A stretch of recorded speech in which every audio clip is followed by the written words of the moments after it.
Bonjour à toutes et à tous, bienvenue dans cette édition d'information de la mi-journée sur TV Vendée en ce vendredi 11 avril.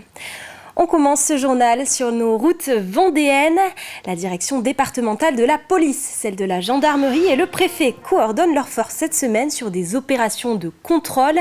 La vitesse, l'alcool, la conduite sous l'emprise de stupéfiants sont particulièrement analysées.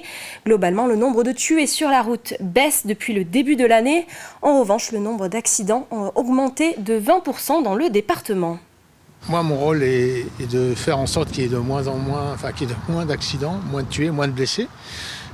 Donc, c'est de faire en sorte que les conducteurs respectent le code de la route, les règles essentielles de la conduite, parce qu'on a une situation en Vendée, vous le savez, qui était pas très brillante, même si on a eu moins de tués l'année dernière par rapport à 2023. Je rappelle les chiffres, 2023, 57, 2024, on était à 50. Cette année, on a beaucoup moins de tués. Il faut s'en féliciter, mais on a aussi une progression plus importante du nombre d'accidents. On a 20% d'accidents en plus par rapport à la même période de l'année dernière. Partons en direction de l'île-Dieu qui se prépare à l'arrivée des touristes cet été. Mais ces dernières années, l'occupation des logements sur de courtes périodes a explosé. Alors la municipalité a décidé de mettre en place de nouvelles réglementations sur les locatifs meublés. Désormais, chaque foyer fiscal sera limité à un meublé de tourisme. Le but, trouver du locatif à l'année pour permettre aux îlets de se loger plus facilement. Les enfants n'arrivent plus du tout, les enfants d'îlets n'arrivent plus du tout à se loger. Donc ils restent à la maison en général, chez leurs parents.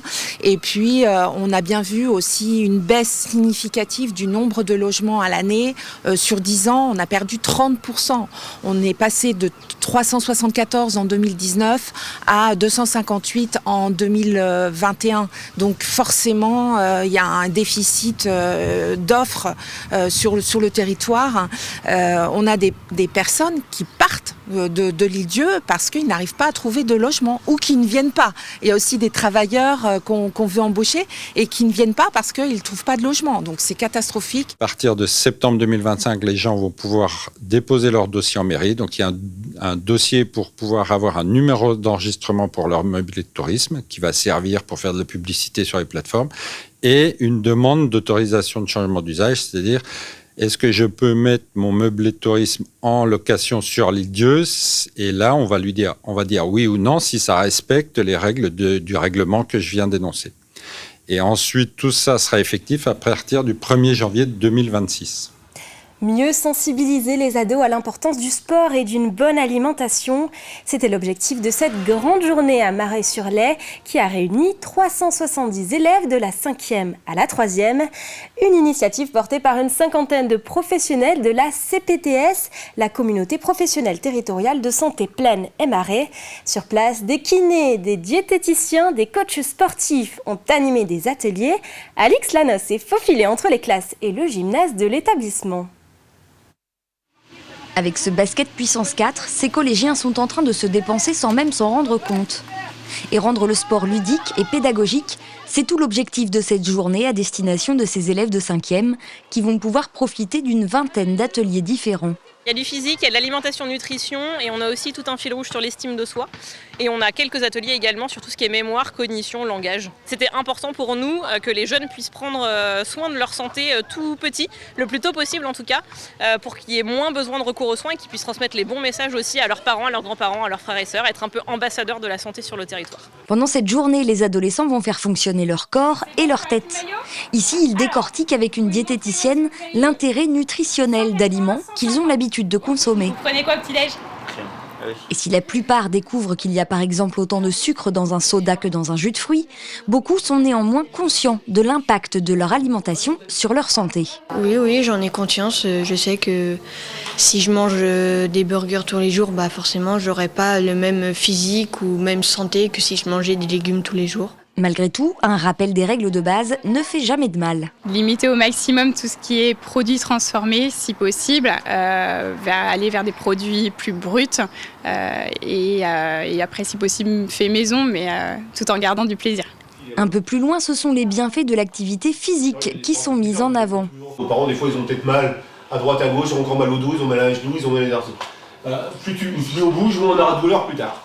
Soucieux de lutter contre la sédentarité des ados, une cinquantaine de professionnels de la communauté professionnelle territoriale de santé Plaine et Marais s'est mobilisée pour cette journée à laquelle 370 élèves ont pu participer.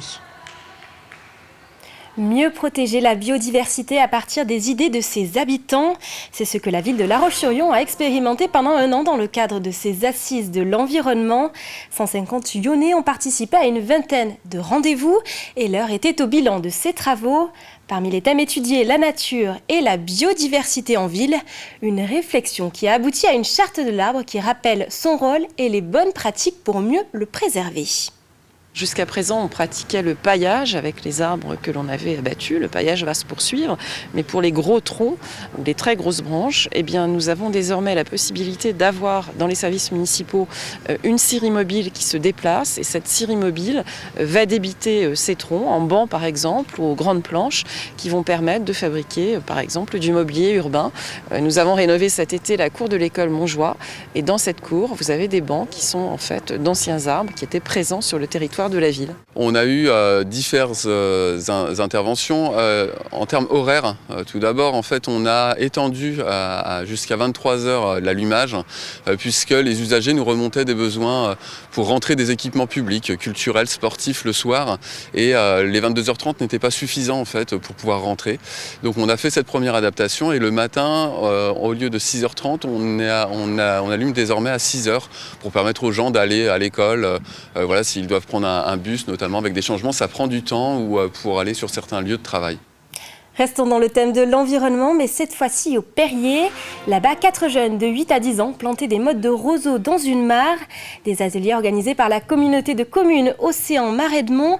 Et ce week-end, une autre plantation de roseaux sera ouverte au grand public dans le cadre du festival au Grand Air. Passons à la météo de cet après-midi et le soleil reste au rendez-vous malgré quelques passages nuageux. Il fera 16 degrés sur les îles, 18 degrés à La Roche-sur-Yon et à Montaigu-Vendée. Et c'est la fin de cette édition. Je vous donne rendez-vous à 18h pour un nouveau point sur l'actualité. Pour rappel, vous pouvez retrouver l'ensemble de nos reportages et émissions sur le site de tvvendée.fr. Très bon après-midi à toutes et à tous.